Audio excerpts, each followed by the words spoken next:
Bismillahirrahmanirrahim. Assalamualaikum warahmatullahi wabarakatuh. Perkenalkan, nama saya Selvi. Baik, di video ini saya akan menjelaskan tugas kami, yaitu nge-review jurnal. Adapun judul yang saya ambil yaitu Sistem Keamanan Transaksi E-commerce. Baik, langsung saja. Pengertian e-commerce.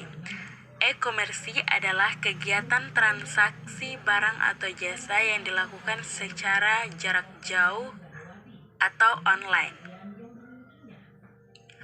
Proses dalam sistem pembelajaran e-commerce adalah: yang pertama, pembuatan website untuk produk dan layanan. 2. Pemesanan secara online. 3. Otomasi akun pelanggan secara aman atau melalui nomor rekening dan nomor kartu kredit. 4. Pembayaran secara online. 5. Penanganan transaksi pasca pembayaran. Sistem keamanan e-commerce. Sistem keamanan pada e-commerce mencakup beberapa aspek penting yang dijadikan dasar, yaitu aspek-aspek keamanan, macam-macam ancaman, dan solusi dari kekurangan sistem e-commerce. Semua aspek penting pada keamanan e-commerce sangat berpengaruh terhadap tingkat keamanan pada sistem keamanan e-commerce secara keseluruhan. Subbab berikut memuat tentang materi yang berhubungan dengan sistem keamanan e-commerce yang dibahas dalam bentuk subbab. Aspek-aspek keamanan.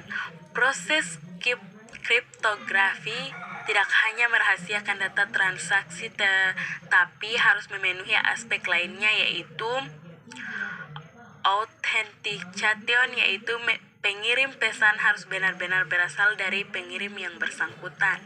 2. Integrity, yaitu isi pesan harus benar-benar utuh dan tidak diubah oleh orang lain.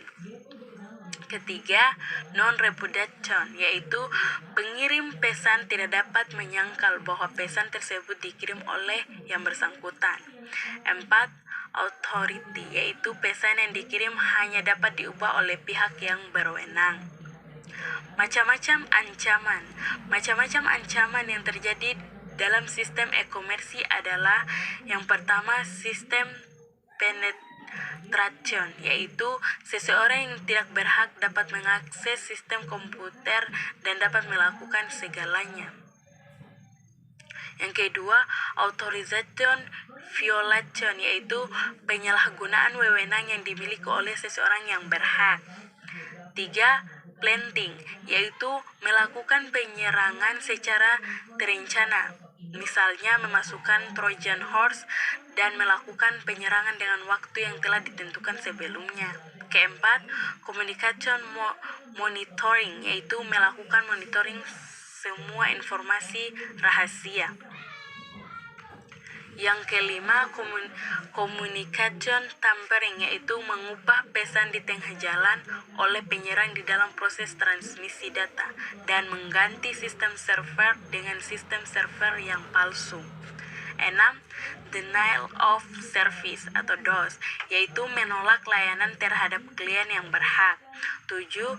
Repudiation, yaitu menolak aktivitas transaksi karena suatu hal yang disengaja atau kesalahan teknis.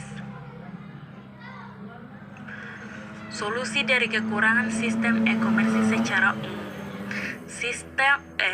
Solusi dari beberapa masalah yang telah ditemukan untuk meningkatkan keamanan sistem e-commerce yang digunakan saat ini adalah: yang pertama, menggunakan sistem autentikasi sederhana berbasis hashing yang ditanamkan ke dalam sistem e-commerce untuk melakukan autentikasi pengesahan dari pelanggan.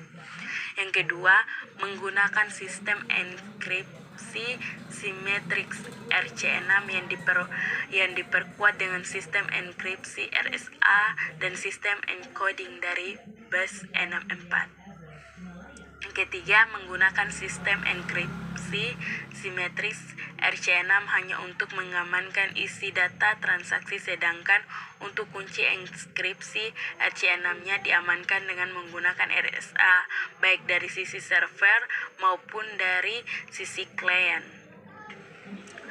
Baik, itu saja penjelasan dari saya. Lebih dan kurangnya mohon dimaafkan, dan saya akhiri wabillahi taufiq wal hidayat.